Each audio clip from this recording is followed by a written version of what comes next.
He is the face of NASCAR, no doubt about it. He's the most popular driver in the sport, a two-time Busch champion. He won 26 races in his Cup career. But before we celebrate Junior's last ride, let's talk about his first ride. Now, it's hard to imagine now with his success, but there was a time when Dale Earnhardt Jr. wasn't regarded as a really good race car driver. In fact, he struggled. His sister Kelly was deemed to be a better racing prospect. So, what was the turning point for Dale Earnhardt Jr.? Well, for that answer, we're going to turn back the clock all the way to 1997 when his father made a phone call to Bristol legend Ed Whitaker. And the rest, as they say, is history. It's Bristol, baby! Before he uttered those famous words, before he sipped a Mountain Dew, People know me as Dale Earnhardt Jr. race car driver. before Nationwide was on his side, Dale Earnhardt Jr. was a kid who just wanted to race. So his father sent him here to this old race shop in Bristol, Virginia. It was owned by Ed Whitaker, an old school racer, and Dale Earnhardt knew he would bring out the best in Junior.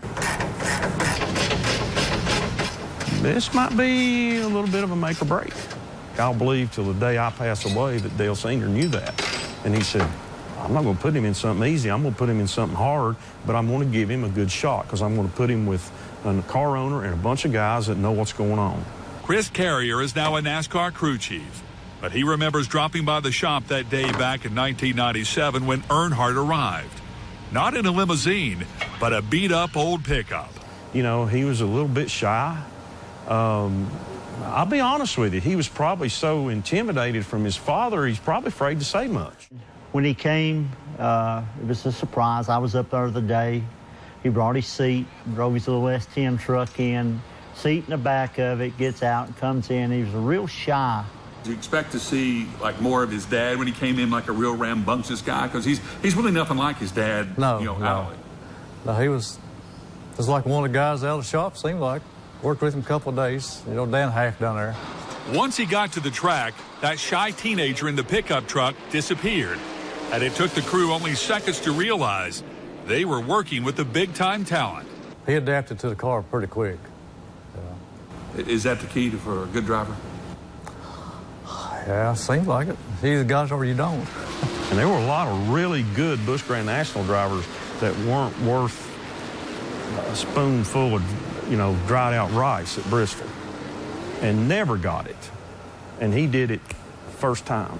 I can remember at every time during practice, practice was over, his daddy would come over out of the car, lean in, talk to him, want to know how it was, how he was doing.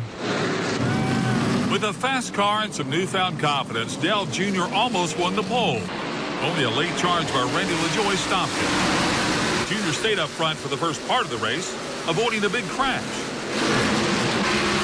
But just a few laps later, it was Junior on the wrong end of a spin. Yeah, he said, it's my fault. I, got anxious. He was hard on himself, but, A good pit stop got him back on track, but his hard driving style invited disaster, and Junior found the back of a lap car. He got anxious trying to pass Carl on the top side. It's all over then. Half a second, 6 inches one way or another, one instant, one split-second decision different than what it did, he might have won the race. So